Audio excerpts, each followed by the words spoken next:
Hi, I'm Armando Aguilar, motivational speaker and life coach for mental illness personal development, and the founder of Bipolar Depression Power. If we haven't met, we're at the first Chef Latino Pop Up, and I can't wait to bring you some phenomenal food. Roll intro.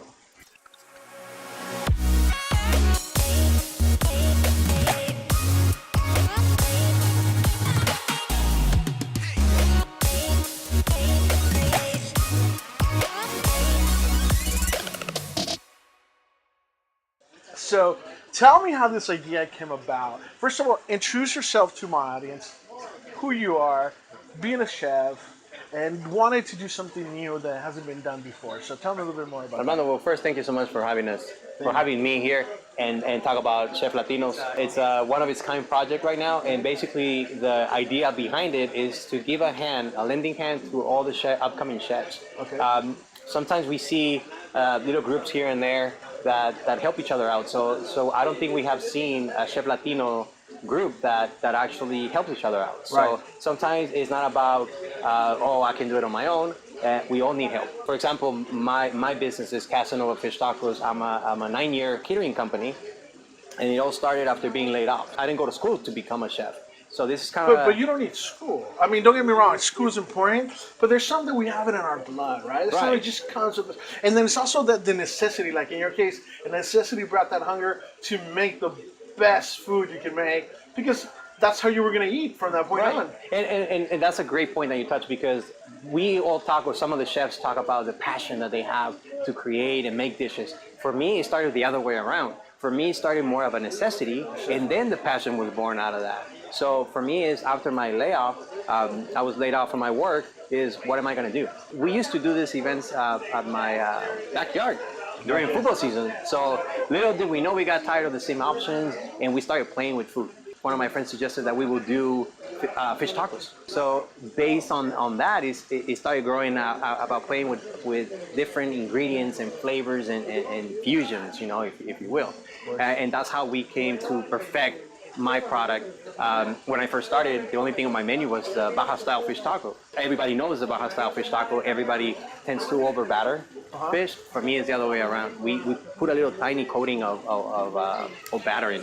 Interesting, because you said the key word, over batter. We have the impression that if it's not fully battered, it's not in, right? Correct. So to educate people in that sense, that's a great thing. And it's funny, because one of the topics we're going to talk about is that I want to talk to you about is Anthony Bourdain, which went to Tijuana, to Ensenada, to eat the famous fish tacos. Correct. Right across the border, there's a lot of food that is coming. People are going to Valle de Guadalupe, for example. There's a lot of talent that is bringing tourism back to across the border. Great names of chefs, and now is the purpose for this group is to give all the new chefs that are coming behind it that spotlight, and it's free for them. So I don't think we ever had a platform, if you will, where we can expose their stories and their struggles coming up as a chef. Because they all start, like you said, some of them go to school and some of them don't. It's definitely, for me, it's been a great experience, a learning experience, and I wouldn't trade it for the world. That is phenomenal. So you're famous for a certain taco. Yeah. Tell me a little bit about that, because people, I walked in here, everybody's like, dude, you gotta try this. Everybody's talking about it. So tell me a little bit more about that one. What's interesting is that my menu is not extensive. So every taco that I made has been a process. So some chefs, they make something and it's like, that's it, it's done. Right. It's perfect. So for me is, I have an idea, I put it in a taco, and I give it to my followers to taste. And I need that feedback. Because I might miss something that the idea is there, but it's not perfected. But see, I like that about you, because a lot of people are like, nope, this is the way it is, and don't change it. I don't want to hear about it. This is the way I create it, and I'm the one that knows. Right. And in your case, it's like, no, I know, but you're the consumer. Exactly. Which is the important thing, because a lot of people tend to forget to ask the consumer, because at the end of the day, the consumer is the one that buys. Exactly. One thing is when you have your parties at home and your friends are like, oh, this is great, because they're not paying you for it. Oh, of course, but everybody. When you're charging, it's a different story, because then when you're charging somebody for a plate, and they're gonna come back and give you their feedback if it's not good. So right. So you gotta keep that consistency, the quality of the product, presentation, and the service. That's what's giving me me and Casanova Fish Tacos the reputation that we have. You know? We're definitely going to link your information. Thank you. Because if anybody wants to, obviously try that phenomenal taco or have it for your event. And it could be a corporate event to a wedding to, is it a 10 party to 100 to 1,000 or? Our biggest event has been 1,400 people. Wow, that's a lot of tacos. Yeah. We grilled and fry on site. So we don't bring anything already made. And that's the awesome. quality of the product, especially with seafood. You have to have it nice and fresh. Exactly. So where do you see yourself, not that you created this, which I love the fact that you're giving Latinos, us me being Latino, you being Latino, and other Latinos, to have the opportunity to express ourselves through our food, right? Because I think one of the things that we have as Latino, that we're known worldwide, is our food. Right. Our food has such a big influence. Exactly. So where do you see this amazing event for our Latino community this is your first one. What would you see in 5 years from now? Well, we're hoping to grow the community. So that's one of the things. And when we first, Univision and TV Azteca is a huge supporter of our project, which is amazing. And right which now... Which are huge networks, TV networks for the Latino market. To get that feedback from them and say we want to be part of it, it's amazing, And like I said, it's one of a kind of platform for chefs. Latinos. But not only for the chef, for the consumer. Exactly. I asked you for the consumer, have the opportunity to come and try, 7 chefs. This one has 7 chefs. Try their meals, try their food, and get that. And also the price is very reasonable. Yeah. I mean, you're talking the price is very reasonable to have the opportunity to have an actual chef meal presented to you. Well, you want to get connected. You want to talk to that chef. You want to see what their struggles have been. It's not easy. So to have that opportunity to talk to every single chef and then say how they get inspired to do what they're doing is great. So one thing that we ask here at our show all the time is, have you faced a depression or do you know anybody in your life that's gone through depression? And if it has, what's some of the steps that you've taken or what's some of the advice you've given the person that you love, that you care for, that's gone through? I think I go through depression every day. Sometimes things don't come out the way you Right. I'm a perfectionist. Okay. So it's not just talking about depression. It's a serious, very serious issue. But I talk to somebody. You have to talk to someone. I think that I personally fell into depression a few years back, and nobody knows this, but me. So I didn't talk to anybody. Well, thank you for sharing that with us. So what happens is that nobody knows that probably about 4 years ago, I was about to close down Casanova Fish Tacos. It was my business hit bottom at that point. And sometimes people say it takes 5 years to grow your business, and hopefully by that time you kind of know if you keep moving forward or what's the next step, like you said. That year for me was one of the hardest because I didn't have events. I didn't have parties. So my depression came when my bills started piling up. I have a family, so my house went into foreclosure. And they don't care. They want to eat. Oh yeah. They don't care about your trophies. They don't care about you can't pay bills with those. Exactly. Exactly. Very true. So I was lucky enough that I was given an opportunity to cater for a 400 people catering company here in San Diego. And not only was it a 400 people company, it was 3 companies of 400 people for that month. So, wow. So for me, that was my wife. We talked, and she said, "That's it. You gotta shut this. You gotta shut it down. You gotta look for another option." And I said, "No." I held on to it for as much as I could because I had already 5 years invested. And luckily for me, that happened, and now I am here to not only be, to tell you my side of the story. It's not all rainbows and sunshines like people say. It's hard, and you have to have a discipline. And there's another point that a lot of people don't understand. People think that depression, you're only sad and not want to get out of bed. And yeah, there's that part of it. But there's the other part of it, that the person's depressed but working and moving and doing. But it doesn't mean that emotion of the depression is not there.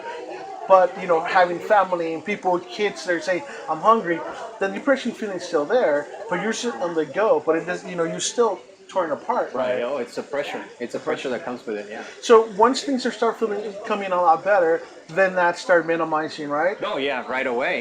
You finally get a chance to breathe. And then now I can tell you that I can see the light. I can see the light is there. and I'm almost there, you know. But there's still a lot of work to be done, and a lot of things that I have, projects that I want to be part of. And one of the things, Armando, is when I first started, I said to myself, I want to be on TV. That was my dream. I want to be known for fish tacos. Little do you know, things start changing because that's not what feeds your family. No, and it's such an honor for me to be right in front of you and telling you my story, and I'm on TV. It is really a true pleasure to have you and learn from you so much and share something so personal. But it's like you mentioned, I didn't really share that with her. So I'm really honored that you shared it with me and to my following, that you're giving that, because that's something hard for people to open up, and more in our Latino community, because it's like, whoa, your son, but not mine. Yeah. You know, my son is a he's a champion swimming. He's never been in the pool, right? Right. So I'm really honored that you do that, and I'm also really honored that you're doing something for so many other people in our culture. Thank you. Well, here comes a great part that I love on this show that we do is, can you give us 4 tips? And it could be about anything you want. It could be about life. It could be about food. It could be anything you want that our viewers can gain some. I don't want them to just know your food. Okay. I want them to know more about you, and I want them to know where they inspire you, because you could be that person that inspires the next great chef. Yeah. It's a huge responsibility, too. I don't know about, 4 tips is, if you believe in something, in my case, is go for it. Because you will never know what's out there. If you don't go for it, people sometimes say, oh, you know what, I wish I would have done this. Or I have this idea, but I don't know. It's like, if you have it, go for it. So for me is being persistent. You know, the second one for me is create something. In my case, I created a fish taco, and I wanted to be known for that. So if you're gonna create something, do it right. You know, me as a chef, I don't have to have 20 different items on my menu. My menu is not extensive, but I wanted to be known as an in-and-out in fish tacos. There's only a certain amount of tacos there, but every single taco is down to the T. It's not an in-and-out. It's very more upscale. Let me point that out. But I see the concept you're saying. You know, I don't want a huge menu. I want my menu to be solid. Exactly. And really good. And when people hire me, they're like, okay, this is a solid menu. We don't have to play around and give 150 million options, because when you give too many options, then everybody has an opinion. Yeah, exactly. So, and there's more room for error. Right. When it comes to preparing, and you might miss an ingredient. Up to this day, 9 years later, I don't have my recipes memorized. I have to follow them. And people make fun of me. My friends make fun of me because they're like, well, you've been doing it for years, so why can't you do it right now? And I said, well, if I wake up on the wrong side of the bed and I miss an ingredient, my taco is not going to taste the same. And people are going to say immediately, it's not the same anymore. Well, it's not that you can. It's that you're a perfectionist, which is a big difference, because I'm sure you can make it, but you're such a perfectionist that you want to make sure, I want to follow the creative steps that I created. Correct. That's awesome. So that's 2 awesome tips. Yeah. A third one, I think that I got a question in one of my interviews before, and they asked me, what is your greatest, what do you want your family or to remind you, to remember you? What's your legacy? Right. So I think my family is very important. Obviously, I had a lot of support from them, especially my wife, my kids. They're the ones that try my food first, right? So and they're the hardest critics. They're the hardest ones, yes. So I think one of the tips is I want them to see that you can make it happen. You know, that I want them to realize that I started something from the ground up, and if you believe in it, you have to like stick to it. Well, let me tell you something, because you're not just doing it with your kids. Now you're doing it with up and coming chefs. Right. And that is beautiful, because your family is your biggest influence, right? But now you're taking it to, like, I can prove it not only to my kids, but I want to take it to another massive of other people, just empower them and say they can also do it. And that's something beautiful, man. It is huge. I had big opportunities, and I had catered for people in LA, for actors, and people sometimes see the pictures, but they don't see all the work behind it. And it's, oh, you're everywhere. Yeah, but you don't see that I only running on 3 hours of sleep. Right. You know, that today we were double booked, and this is my second event, and the I'm car broke nonstop. down, and you had to figure out how to get there. I forgot something, you know, and every time we come to an event, it has to be 100%. We deliver 100%. There's a saying that says, "You only know my success, but you don't know my struggle." My struggles. The Correct. struggle is the important part of it. Right. It leads you to success. And I'm luckily for me, my tacos started to open a lot of doors where at the beginning it was hard because nobody knows who you are. Nobody wants to give you an opportunity, and they don't know you. They shut the door. They say no, we don't know who you are. And it's been a constant fight to try to get into the ring with other taco companies and other restaurants and Self-belief, right? Yes. That's the most important. Self-belief, self-love, and when people tell you no, you say, "Cool, he's a no. I'm gonna go find my yes." right, exactly. You have to be persistent and believe in what you're doing. I think that's the biggest thing.